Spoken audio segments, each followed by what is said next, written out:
morning, everybody. So let's get started with today's session. So this morning we have 3 talks all about polynomials, and our first speaker will be Mohit Singh, now of Georgia Tech, who will talk about some interesting work he's been doing with Sasha Nikolov. Sorry? Yeah. Thanks, Nick, and thanks for the organizers for the nice invitation, and it's great to be back here. This is joint work with Sasha, who's here in the audience as well. A lot of this work was done when both of us were at Microsoft Research. So yeah, I'll talk about maximizing sub-determinants, but there's a motivation also for this problems comes as subset selection problems as well. So let me first introduce you to motivation, then I'll formally define the problem and try to give you some interesting polynomial relaxations for this problem. Good. So the basic general problem that we want to study is that if I give you a corpus of items, I want to select a subset of them. And I want this subset to be as diverse as representative of the corpus that I have. And simultaneously, I want them to satisfy some combinatorial constraint. Right? One simple constraint could be that I can't pick too many of them. Right? So I have cardinality constraint. Or more combinatorial constraints could be we want to be the set we pick to be a base of or independent set of a matroid. We'll study a special case of this mostly in this talk. Okay, so this is a very general problem. It has been studied from many different angles. So let me give you one motivation also for this. This was I'm taking images from Kuleska and Tasker, and which exactly formulates our problem. So one motivation they say is, for example, if you wanted to do an image search for Jaguar, if you just want to do it from relevance, basically you should expect to see these kind of results. But if you also want to have diversity somehow, you should see all different kinds of Jaguars in your output. Okay, so how does one model this problem? And one way they suggest is to actually just assign a vector in some high dimensions to each of these items in my corpus. So each of your dimensions possibly could relate to some feature that you are trying to look for in the objects. And the diversity of any subset of items that I pick, I would just compute the volume of the parallelepiped spanned by these vectors, and that will be my diversity. Okay? And why does it make sense? Right? Is that if my 2 items are similar, the vectors hopefully would be very close to each other. Right? If my representation of these vectors is somewhat honest, so I should expect the volume to be small, and if they are quite different, then the vectors should be somewhat orthogonal, and I'll get a larger volume that way. Good. So just some notation. I'm going to put all the vectors as columns of a matrix, and I'm going to call that matrix V. And L I'm going to call the correlation matrix, which will be basically have inner products of Vi and Vj.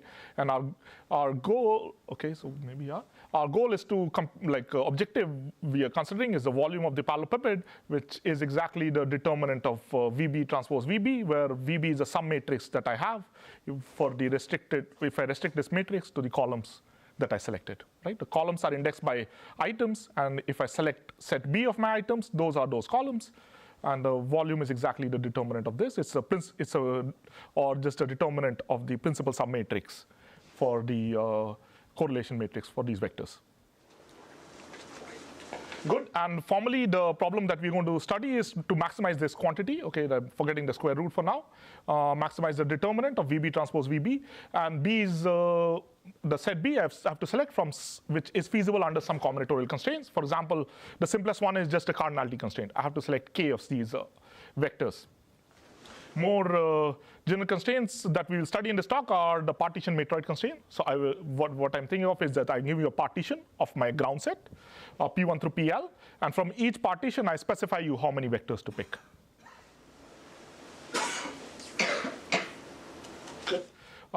Yeah, so this is actually, they call it the constraint map inference problem in determinate point processes. I will not go into this connection so much.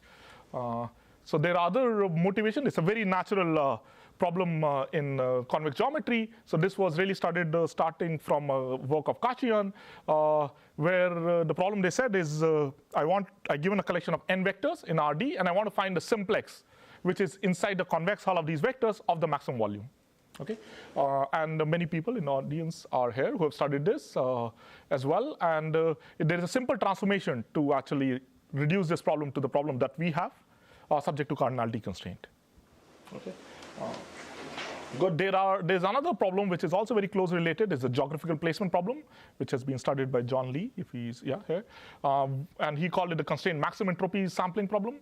Again, it can be reformulated essentially at this, but they consider more general constraints, knapsack constraints, and other constraints as well. There are other relations of this problem to experimental design in statistics and also in discrepancy theory. I will let you see the references if you are interested in those connections. Okay, so there's a lot of work being done on this problem from many different areas. I will mainly focus on approximation algorithms because that's what this talk is about. So let me tell you the previous work on approximation algorithms. Most of the work has been done on the cardinality constraint, some of the references we saw before. Starting work from Katian and so on, there was a series of line of work. And finally, there was this nice work by Nikolov, Sasho here, who gave a 1 over e to the k approximation for this problem. Right? So we are trying to find a subset of size k, which maximizes a determinant of the principal submatrix of my PSD matrix, the correlation matrix that I give you. And one should just notice this looks like exponential factor, but that's really the right kind of approximation factors that you should expect because we're really computing volumes, right? Like so in k dimensions. So we should expect exponential in k kind of approximations. And in particular, it is known that it's NP hard to get better than c to the k approximation for some c less than 1. Okay? So these kind of results are actually known as well. Good. So what our work, okay, so before I tell you what our work is, one other nice connection is to a rich body of literature which has developed over the last few years on some constraint submodular maximization problem. In particular, we can actually model our problem as a submodular optimization problem because I could just define the set function where the value of a set b is just the log of our objective for that set. Okay, so it's not very hard to show. This is some modeler, like it's simple inequalities to check. And this problem has been studied for exactly matroid and other constraints as well. Unfortunately, all of them assume non-negativity, while this function is not necessarily non-negative. In particular, we are taking logs of numbers. These numbers could even be 0, actually. So it might look a very technical thing, but actually it really puts the problem into a different sphere. The problems, none of these techniques and so on some generalize. Hopefully, there's more formal connection one can take from the machinery that has been developed over here. Unfortunately, we were not successful to do that. Okay, so let me tell you now, what do? We study this problem subject to partition constraints. So we generalize from the cardinality constraint to partition constraints. So more formally, I'm going to give you this n by n positive semi-definite matrix L. So rows and columns are indexed by U. So this is our correlation matrix. And I'm going to give you a partition of my ground set. So, and the basis would be exactly a set such that you pick exactly small bi number of elements from part I. And our goal is to pick a basis such that the principal submatrix for this basis b is the determinant of that principal submatrix is maximized. Okay, is the problem clear? The small bi's are inputs? Small bi's are inputs. So we are given, we are given the partition matroid, which includes that we are given p1 through pl as well as these numbers bi. Good. And basically what we show, this is in joint work with Sasho, is that there is a 1 over e to the k approximation for this problem as well, subject to partition constraints. What is k? K is the size of the basis that we're going to pick. Sum of bi. Yeah. Good. So there are a few things that I want to get across to you in this talk. The one most important one is that I'm going to give you a new polynomial optimization problem for this problem, which is a relaxation of this problem. That's, I feel, is something I want to get across. And after that, I'll just give you a very simple randomized algorithm, which is what we analyze. And somehow some connections to the theory of stable polynomials, and in particular to permanent, that show up in our analysis. I'll try to get some idea across why those connections actually appear. Okay, so before I tell you our relaxation, let's go back to the cardinality constraint and see what can be done over there. So there is a standard concave program one can write. There's some notation I wanted to just set up. Again, L is our matrix that I give you, PSD matrix. I can do a Cholesky decomposition and get these vectors. Again, notation this, I'm going to call for any set S, Vs to be the matrix, where I restrict my matrix to the columns corresponding to S. For this talk, I'm just going to assume the dimension of this matrix that I have is the same as the number of the elements that I'm picking actually. So our results also hold more generally, but for this talk, I'm just going to focus on that. Maybe I'll say a few words for the general case when the number of vectors we are picking is smaller than the dimension of the matrix. Okay. In that case, actually, it's very simple to see that the determinant of our objective for any set S, if it's a feasible set, this is just the sum of the outer products of these rank 1 matrices for the vectors in our set. Okay. And really, by definition, this is determinant Vs transpose Vs. Now, these matrices are square matrices because we're assuming k equal to d, right? I'm picking k vectors and the dimension is d. And so these are k by d matrices, but now I'm assuming k equal to d. So I can just write Vs transpose Vs as Vs transpose. The determinant is really the same, and this is just the outer product. Okay. So now once you see this objective, it's very easy to write a relaxation because I could have decision variables for every vector, whether I pick it in my solution or not. I just put that as my variables. So I want to maximize this objective, and I place constraints on my x that it has to be in the convex hull of the feasible sets. Okay. So for cardinality constraints, the convex hull of the feasible sets is pretty simple. You just place the bound constraints and say the sum of the x's is equal to k. Right. This is really pretty straightforward to see. This objective is not actually concave, but it's log concave. So in sums, we can still optimize it and solve this relaxation. And this is the relaxation that had been studied in the previous work for the cardinality constraint. And Nikolov actually showed that the integrality gap of this is bounded by exactly 1 over e to the k. Okay, exactly this relaxation. Of course, once you look at this, it should be clear there's nothing special about the cardinality constraint. We can write this relaxation for any set of constraints that we are placing, in particular the partition constraints that we are trying to understand. We could still write a similar relaxation, and that's the first thing one should do, and that's what we also did. So we write this relaxation. So now our constraints on x, objective remains the same. The constraints on x is that it's a convex hull of, again, all the feasible sets, all the bases that we have. Again, this convex hull is pretty straightforward to write. It's just that you are in the hypercube, and for any part, the fractions values that you have for the vectors in that part must add up to bi. Right? It's the same. It should be easy to see. It's a relaxation, and again, you can solve it. That's fine. The problem is that this is not a good relaxation now. In particular, it cannot detect whether the answer is 0 or not. Okay. And I just want to stress this a bit. So let's see, in the previous case, when I just want to pick any k vectors, the answer is, right, in the previous case, the answer is non-zero as long as I have d linearly independent vectors. Right? I can just pick them. I know the volume will be non-zero. It might be bad, but at least that's a simple way to check. I should just check the rank of the matrix L. Right? If it is equal to k, then I'm done, which is anyway which I was assuming over here.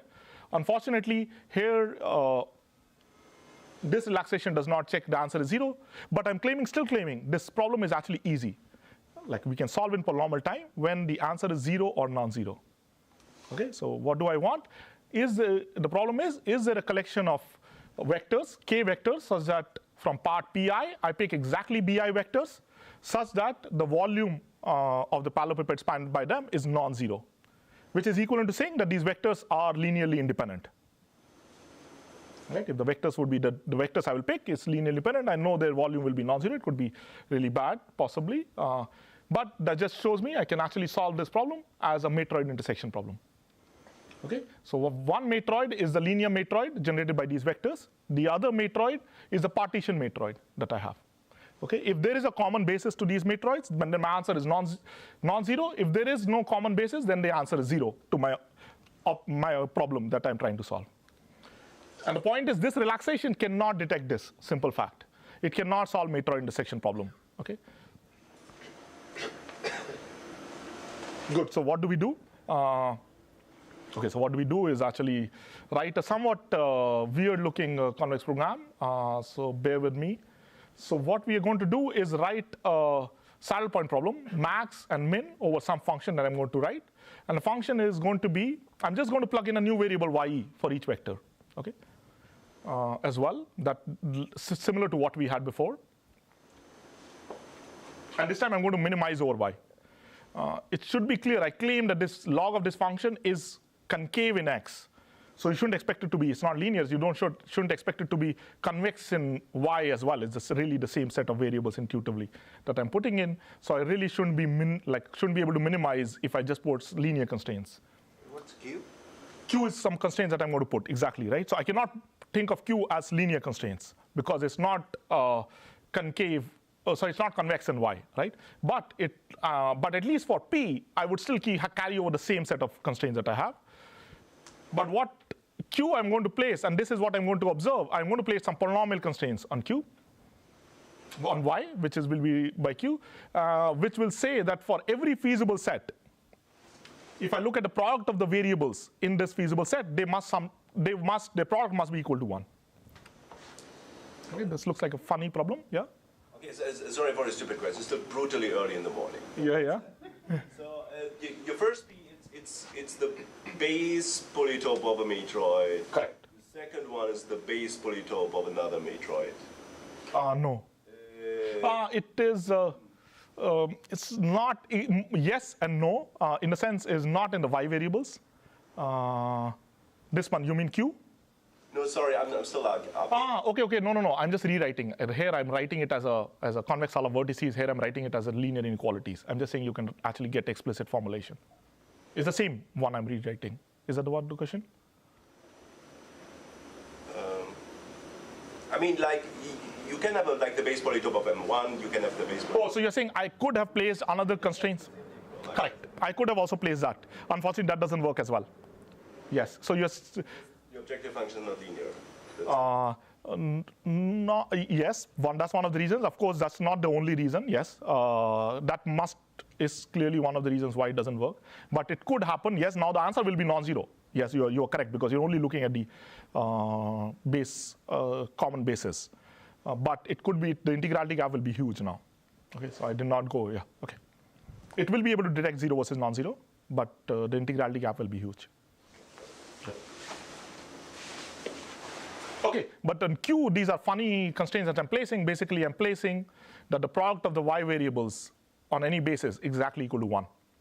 Okay, and of course, I gave you this polynomial optimization problem with polynomial constraints. I am claiming this is firstly that it's a relaxation, and secondly, you can actually solve it as well efficiently, this relaxation. So and the first one, let's see why you can solve it. It turns this I already claimed to you, this function is log concave in x, but it turns out it's also log convex in log y, where I log y, think of it as actually coordinate wise. Okay, so if I take coordinate wise log, this function is actually convex in it. Log of this function is convex. And now if you think of it in log y, these constraints are just linear constraints, right?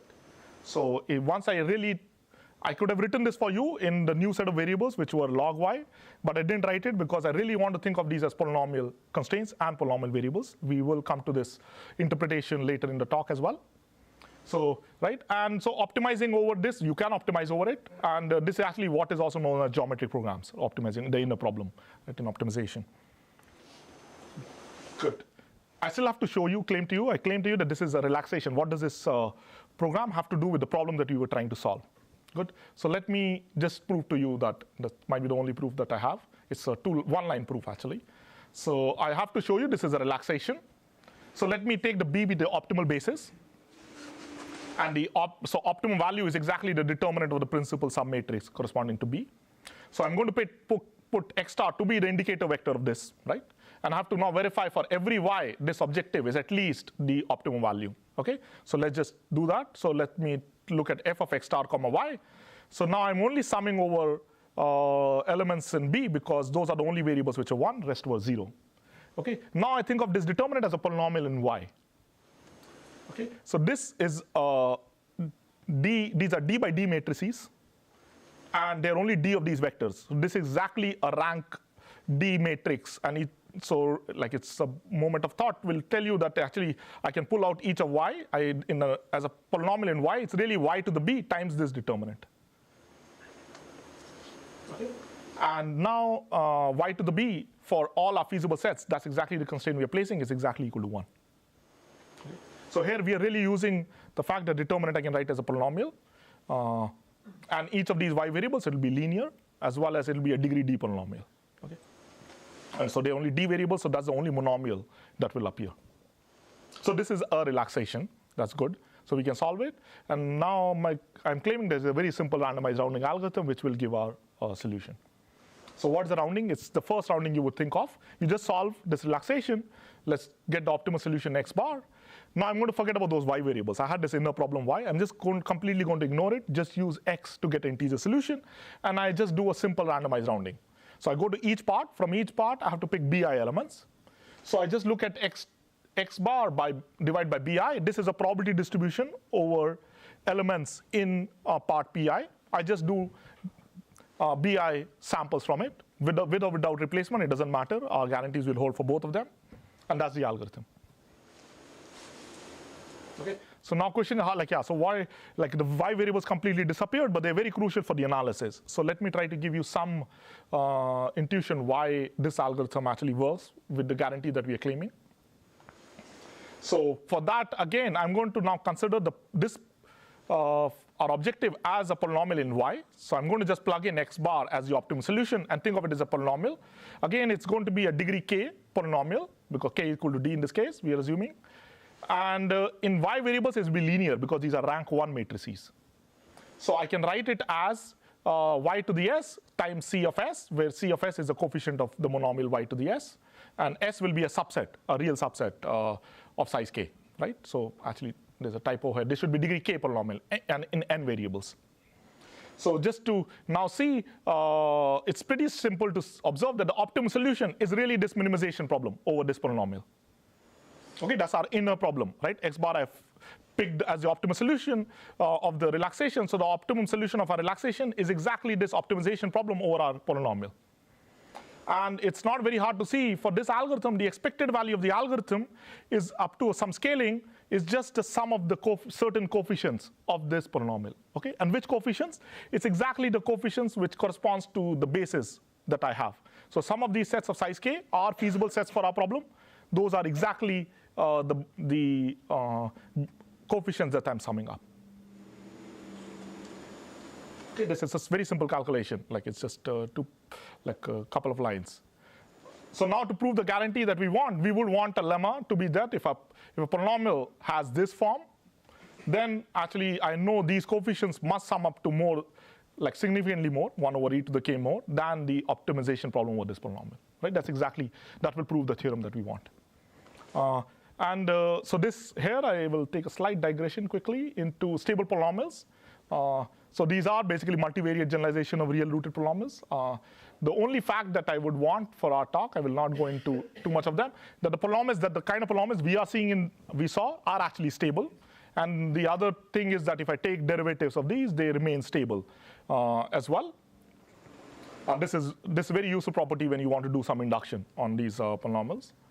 And using this, there was a very nice proof by Gurwitz of this following fact about permanence of a matrix, which said, so permanent is really like a determinant, except that you don't have a sign of every permutation, that if I take a doubly stochastic, n by n doubly stochastic matrix with non-negative entries, its permanent is at least n factorial by n to the n. Okay? And this is very crucial also to get deterministic approximation algorithms for counting number of bipartite matchings in a graph.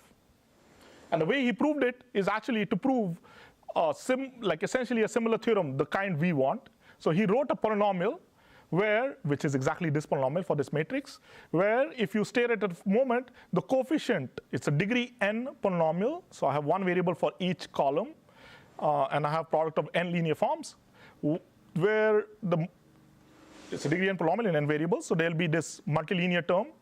And if I look at the coefficient of that turns out to be exactly the permanent of this matrix. And he showed that that's at least n factorial by n to the n times a minimum over an optimization problem, where my constraint I'm placing is that monomial to be 1. Good. And this general result, he proved for every real stable polynomials. Right? And this implies, as a corollary, this theorem as well, as I just pointed out to you. And essentially what we need is just really a generalization of this theorem. And that's basically what we prove, is that if I give you any polynomial which is degree k homogeneous, multilinear, real stable, a bunch of conditions, and I'm going to look at the coefficients of this basis of a partition matroid that I can bound with a similar polynomial optimization problem, where I'm setting the monomials, the constraints are setting the monomials to be 1 for all the sets for which I'm summing up the coefficients on the right-hand side. And that really gives us, as a corollary, the guarantee we want, and that will prove a theorem. Hopefully I went fast because of restriction of time, but really and this theorem we can prove as a reduction, doing a reduction to the theorem of Gurwitz. Good. For general rank, there are some technical details that would have to be done, but I think that's fine. You can look up the paper if need be, but basically, essentially everything generalizes in the more general rank case as well. So let me just conclude. So I gave you a very nice problem about subset selection problems that we discussed with diversity. We modeled it as a maximizing determinant problem, and we looked at basically the partition constraints. I gave you a new relaxation and a simple randomized algorithm, and some relations to inequalities on stable polynomials. So there are a few things. One thing is what we get is a guarantee only in expectation. We don't get a very high probability guarantee or a deterministic algorithm. And this problem actually is very closely related to computing mixed discriminants of a matrix, of a given, like a bunch of matrices. So in some cases, those can be done, and we can apply those things to obtain such results. But in generality, we don't know how to get the same guarantees as a deterministic or a randomized algorithm with high probability. The other constraint is, of course, we only looked at partition matroid, maybe general matroids. Actually, there have been work in that, and Nima will give a talk later in the afternoon. He will talk something about that directions as well. And here we looked at one particular problem, and we write this funny-looking convex program. There are other natural combinatorial problems where we can actually write these convex programs. And at least we could find one more example, which is a Nash social welfare problem, where we did this and do a similar analysis and give similar guarantees as well. OK, and I'll end there. Thank you.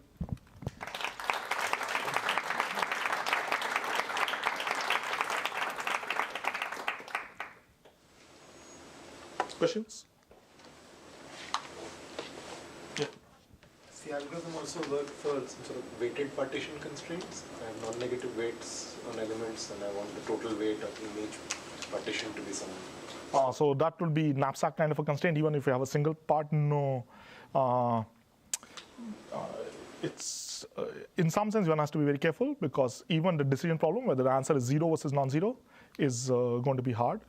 So one has to should not expect multiplicative approximation algorithms. One really should try to do some kind of bi-criteria approximation over there.